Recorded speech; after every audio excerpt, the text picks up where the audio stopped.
So Biden may be on Israel's side, but not everyone in the West is convinced. In fact, his own staff is not convinced. This is Josh Paul. He works for the U.S. State Department, or shall I say used to work for the U.S. State Department. Paul worked the same job for 11 years, overseeing global arms transfers for the U.S.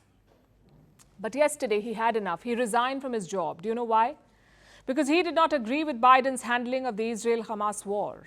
And he's not the only one. In Spain, a minister has spoken up. She wants Madrid to suspend relations with Israel. Our next report tells you why the West is increasingly divided on Israel. On October 18th, US President Joe Biden landed in Israel. He hugged the Israeli Prime Minister. He promised support to Israel. Basically, Biden's visit was all about solidarity. When the attack happened, Biden said America has Israel's back, and he walked the talk in Tel Aviv. I wanted to be here today.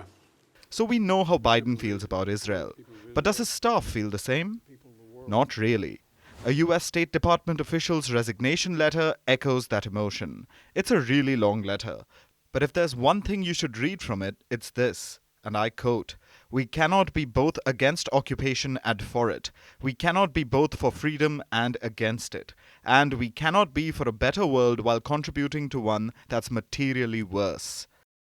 Strong words right there. And many in Biden's administration echo this emotion. Biden has the most diverse White House staff in history, and most have reservations about how this conflict is being handled.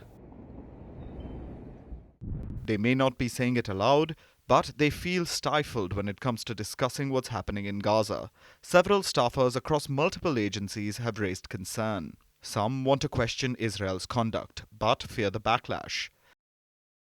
The Biden administration isn't the only one that's divided. The Spanish government, too, is torn. Its social rights minister wants Madrid to suspend ties with Israel. Today I have asked our partner, the Socialist Party, that we take ourselves more seriously in the fight against this planned genocide, which is being carried out by Israel against the Palestinian people. To do this, I believe that we should urgently suspend diplomatic relations with the State of Israel. In addition, we should promote a debate at the European level in order to apply exemplary economic sanctions against those politically responsible for this genocide.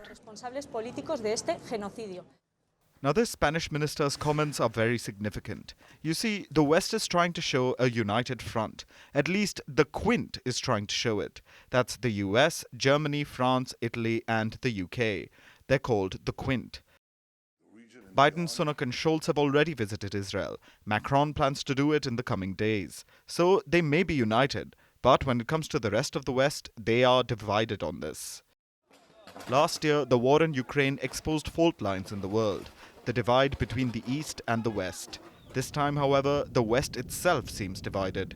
Some of them are rooting for Israel, others for Palestine, and those stuck in the middle are hoping for humanity to prevail and the war to end.